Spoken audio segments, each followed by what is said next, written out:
Nanya bungisi mufiniku ya lwilo.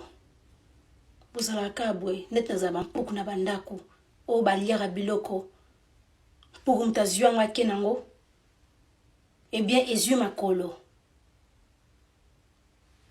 Bozala neti mi pepe na ndako na route na binote lote.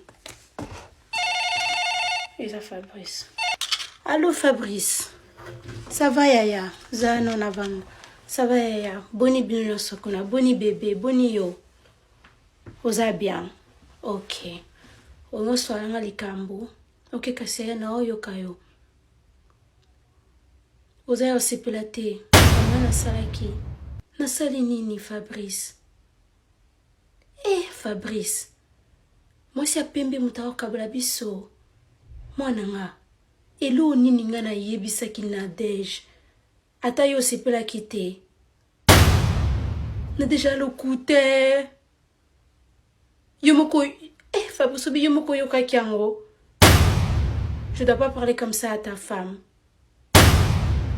Fabrice, kena pok na mema yo papa na ya kufatika la nga yo nde na liga koloba. Oui, moi aussi je t'aime beaucoup. Mais na respecta ka moi si na yo, na respecta ka ye. Ma comme na ba ke salié pasi. Yo pe salié pasi. Limbisa. Na ko s'excuser, so na moni na ko s'excuser, na ko benga na s'excuser.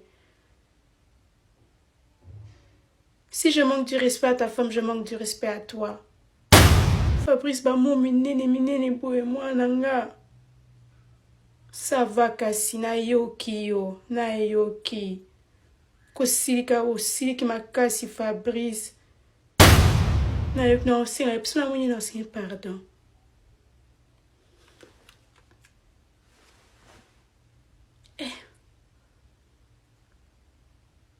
Bon, ou même on a côté de moi sinae. Ngata ba fini nga jamais famille Jean-Claude.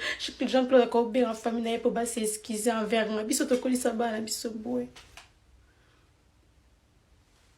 Ana, appelle-moi raison. Ah moi c'est à côté la car moi sinae. A sali devoir né en tant que homme.